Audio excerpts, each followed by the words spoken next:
साथियों नमस्कार। साथियों, केंद्रीय कर्मचारियों और पेंशनरों के लिए केंद्र से एक जबरदस्त, दमदार, असरदार खबर आ रही है। साथियों, थोड़ा सा वक्त तो लग गया इस खबर को आने में, क्योंकि इंतजार भी काफी लंबा हो गया, 10 महीने का। साथियों, मैं बात कर रहा हूं 8वें वेतन आयोग की, और वो 8वां वेतन आयोग जिसके अंदर आपका वेतन और पेंशन की बढ़ोतरी होगी, साथ ही साथ आपका कम्यूटेशन, इसके बाद में अलाउंस, उनमें भी बढ़ोतरी होगी। चाहे एचआरए की बात करें, चाहे ट्रैवल अलाउंस की बात करें, सभी अलाउंसों में बढ़ोतरी होगी और कुछ ना कुछ आपकी जेब का वजन बढ़ेगा। पर इस खबर को आने में 10 महीने का वक्त लग गया। आज सभी सोशल मीडिया प्लेटफॉर्म पे ये खबर खूब आ रही है। यहां तक जितने इंग्लिश न्यूज़पेपर हैं, हिंदी न्यूज़पेपर हैं या इलेक्ट्रॉनिक्स मीडिया है, सब जगह एक ही चीज छाई हुई है कि नवंबर में 8वां वेतन आयोग की 5 घोषणाएं होंगी। उसके अंदर 8वें वेतन आयोग का नोटिफिकेशन, 8वें वेतन आयोग के अध्यक्ष और सदस्यों की नियुक्ति और टर्म्स ऑफ रेफरेंस टीवार बाहर निकलेंगे। साथियों, ये खबर आ क्यों रही है और सभी सोशल मीडिया पे छाई हुई क्यों? क्योंकि साथियों, बिहार का चुनाव है और बिहार का चुनाव से पहले सभी सोशल मीडिया प्लेटफॉर्म पे 8वां वेतन आयोग और करोड़ों केंद्रीय कर्मचारी और पेंशनरों को एक तरह से बरगलाने का काम हो रहा है। अगर हम बिहार की बात करें तो बिहार के जो नागरिक हैं वो भी केंद्र सरकार में नौकरी करते हैं, लाखों की तादाद में वो पेंशनर भी हैं, और जो राज्य सरकार में नौकरी करते हैं पेंशनर है, उनको भी तो 8वां वेतन आयोग मिलेगा। क्योंकि हम बात सिर्फ केंद्र सरकार के कर्मचारी और पेंशनरों की नहीं कर रहे। केंद्र के जो कर्मचारी, जो पेंशनर हैं, वो 1 करोड़ 20 लाख के करीब है। पर अगर हम पूरे भारत के राज्य केंद्र शासित प्रदेशों की बात करें तो कर्मचारियों की तादाद करोड़ों में पहुंच जाती है, और ये करोड़ों व्यक्ति लंबे समय से बड़ी बेसब्री से 8वें वेतन आयोग का इंतजार कर रहे हैं। साथियों, आज जो खबर आई है वो आप देख सकते हो, स्क्रीन पे भी है। फाइनेंशियल एक्सप्रेस में ये खबर छाई हुई है, सुबह के अखबार में, आज का ही ये अखबार है। साथियों, मैं पूरी खबर पे लेके चलता हूं, क्योंकि जो गोदी मीडिया है वो अपने हिसाब से करोड़ों देश के कर्मचारी पेंशनरों को गुमराह करने में लगी हुई, अपने हिसाब से नमक मिर्च मसाला लगा के चटकेदार सब्जी बना के खिलाने पे लगी हुई, पर यह कोई बात नहीं कर रहा कि 10 महीने का वक्त लगा क्यों और 8वां वेतन आयोग का लाभ मिलने में कितना समय लगेगा। क्योंकि 2029 में तो लोकसभा का चुनाव है और 10 महीने से ज्यादा का समय अगर एक नोटिफिकेशन पे लग रहा है तो यह भी पता चल रहा है कि कम से कम 2.5 से 3 साल का वक्त लगेगा, 2029 आ जाएगा। इससे जहां करोड़ों कर्मचारियों का मनोबल टूट रहा है, उनकी आकांक्षाएं टूट रही, उनके बहुत सारे सपने टूट रहे, और अगर जिस पैसे की आज जरूरत है और वो पैसा अगर 3 साल के बाद में मिलेगा तो पैसे की कीमत तो नीचे हो जाएगी।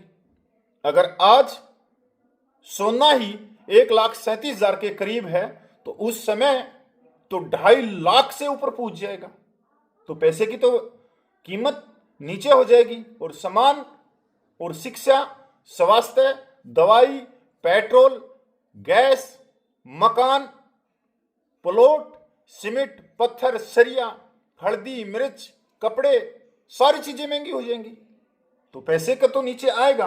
साथियों, मैं पूरी खबर पे आप लोगों को लेके चलता हूं, क्योंकि आप लोगों का बहुत विश्वास है कि मैं गोदी मीडिया की तरह तो नहीं खबरें दिखाता, मैं सवाल पक्का पूछता हूं और करोड़ों केंद्रीय कर्मचारियों की तरफ से पूछता हूं, क्योंकि मैं भी एक छोटा सा एक पेंशनर हूं।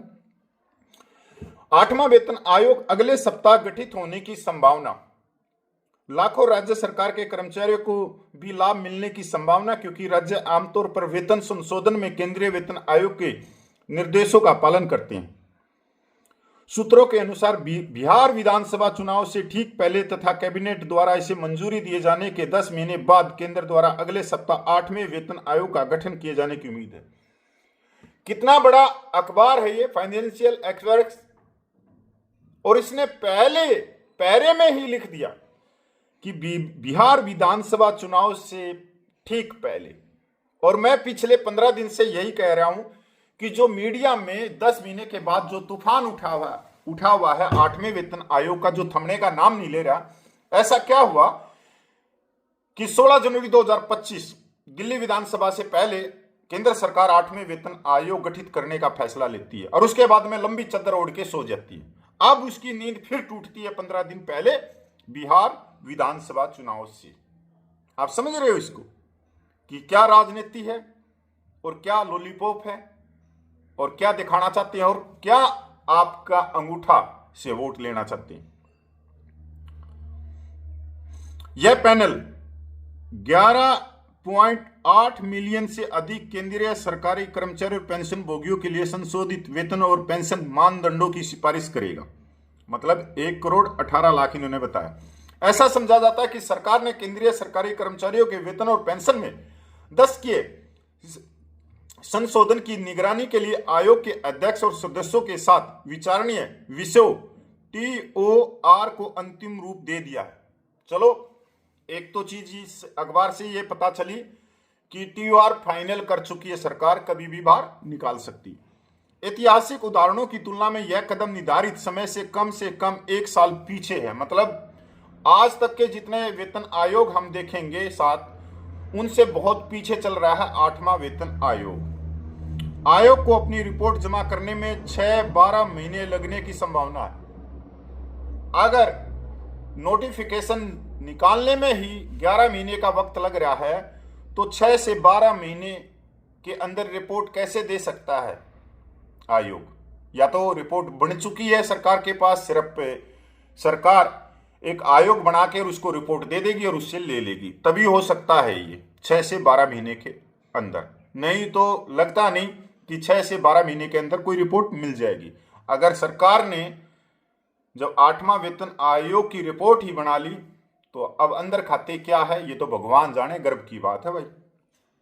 क्योंकि मैं कोई भी जो न्यूज आती है मीडिया में बहुत गंभीरता से सोचता हूं इसके एक एक शब्द पे कि ये सूत्रों के हवाले से क्या कहना चाहते हैं, क्योंकि ये डायरेक्ट ना लिख के इनडायरेक्ट ये लिखते। और इसका कार्यान्वयन 1 जनवरी 2026 से पूर्वव्यापी रूप से लागू होने की उम्मीद है।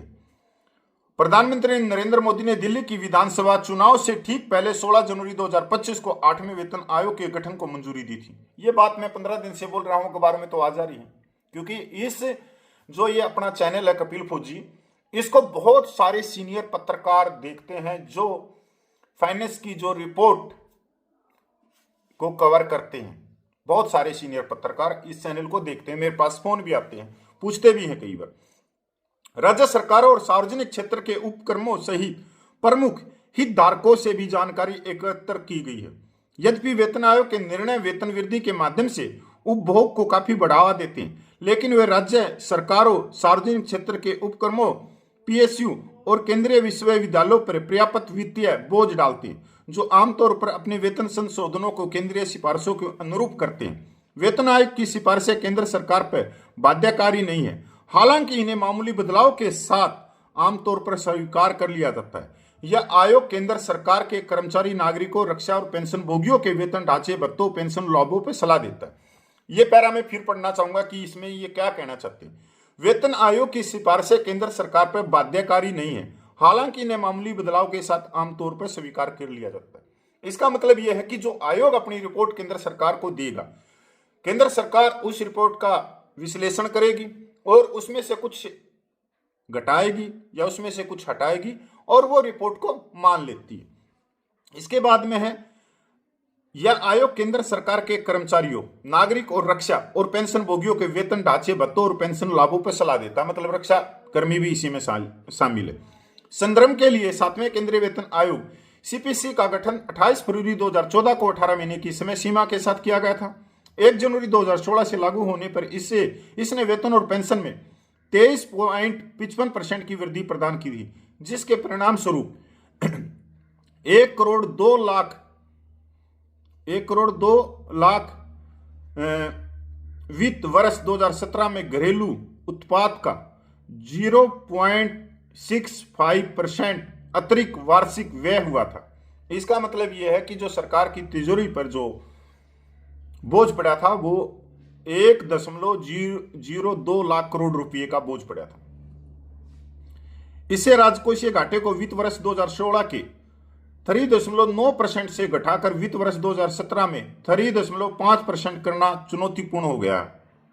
8वें केंद्रीय वेतन आयोग के राजकोषीय प्रभाव को नए मध्यम अवधि के राजकोषीय समेकन रोडमैप और 16वें वित्त आयोग की सिफारिशों में शामिल किए जाने की उम्मीद है, जो वित्त वर्ष 37 वित्त वर्ष 31 के लिए राज्यों को हस्तांतरण और अनुदान का निर्धारण करेगा। लाखों राज्य सरकार के कर्मचारियों को भी लाभ मिलने की संभावना है, क्योंकि राज्य आमतौर पर वेतन संशोधन में केंद्रीय वेतन आयोग के निर्देशों का पालन करते हैं। साथियों, ये पूरी खबर थी फाइनेंशियल एक्सप्रेस में, और इस अखबार में जो खबर आई है वो बहुत समझने की जरूरत है, क्योंकि इसमें इनडायरेक्टली बहुत चीजें बताई गई कि नवंबर के महीने में 8वें वेतन आयोग का नोटिफिकेशन निकलेगा, बिहार चुनाव से पहले निकलेगा, और 8वें वेतन आयोग की घोषणा दिल्ली चुनाव के बाद की गई थी। तो इसका मतलब आप समझ रहे हो कि राजनीति क्या है, और इसी चीज को मैं बता रहा हूं। आपको तो लगा होगा जब मैंने 15वें-16वें दिन पहले बोला था कि बिहार चुनाव से पहले ये खबरें आ क्यों रही हैं सोशल मीडिया पे। हर एक अखबार के फर्स्ट पेज पे खबरें चल रही हैं, यहां तक न्यूज चैनलों में चल रही हैं, यूट्यूब पे चल रही हैं, और कोट टाई वाले यूट्यूबरों ने तो एक तरह से मजाक बना दिया हर चीज का। कोट टाई लगा के आते हैं और पे पेंशन के वैज्ञानिक विशेषज्ञ बन जाते हैं, जबकि उनको खुद की पेंशन का नहीं पता, पर मीठी बातें इस तरह से करते हैं कि वो करोड़ों कर्मचारियों को गुमराह कर देते हैं। और करोड़ों कर्मचारी ये सोचते हैं कि ये बहुत ही बुद्धिजीवी इंसान है, बहुत ही पढ़ा लिखा है, बहुत ही बड़ा वैज्ञानिक है, जो जमीन के अंदर जाके समाधि लगा के वो ज्ञान प्राप्त करता है। नहीं मेरे भाइयों, ये सारे के सारे 10वीं पास हैं, और इसमें से ज्यादातर जो 8वें वेतन आयोग की जो खबरें देते हैं पूरे देश में, वो देते हैं जो पूर्व सैनिक है, जिन्होंने बहुत सारे चैनल बना रखे हैं, हजारों की तादाद में बना रखे, कोट टाई लगा के, और वो सिविलियनों को भी गुमराह कर रहे हैं, जबकि उनकी खुद की पढ़ाई 10वीं पास। मैं उनको बहुत अच्छी तरह से जानता हूं। तो साथियों, 8वें वेतन आयोग की अभी यही खबर है। अब अगले हफ्ते तक इंतजार करते हैं नवंबर में कि ऊंट किस करवट बैठेगा, ये तो आने वाला समय ही बताएगा। पर यह सच्चाई की बात है कि करोड़ों कर्मचारियों की आशाओं को झटका लगना तय, क्योंकि जिस फिटमैन फैक्टर की वो उम्मीद करके बैठे हैं वो फिटमैन फैक्टर तो नहीं मिलेगा। वो फिटमैन फैक्टर जाएगा जो बिजनेसमैन है बड़े बड़े, उनके लिए वो रेड फरस बचा दिया जाएगा, उस पे चलो और ले जाओ, जितना लेना है वो देना है। कर्मचारियों की यहाँ ना तो कोई आवाज सुनने वाला है, और ना ही कर्मचारियों के हकों को कोई सरकार तक पहुंचाने वाला है, क्योंकि आजकल जो कर्मचारियों के बड़े संगठनों के जो नेता हैं, जो लीडर हैं, वो सब गोद में बैठ चुके हैं। उनको सिर्फ अपना लोभ चाहिए, अपना लालच चाहिए, राजनीति में आना है, या फिर उनको अपने लड़के या लड़के की बहू या पोते की बहू या लड़की या दामाद, बस इन्हीं को एडजस्ट करना है सरकारी पदों पे या नेताओं में। इस तरह का माहौल है। साथियों नमस्कार, जय हिंद। मैं पूर्व सैनिक कपिल फौजी।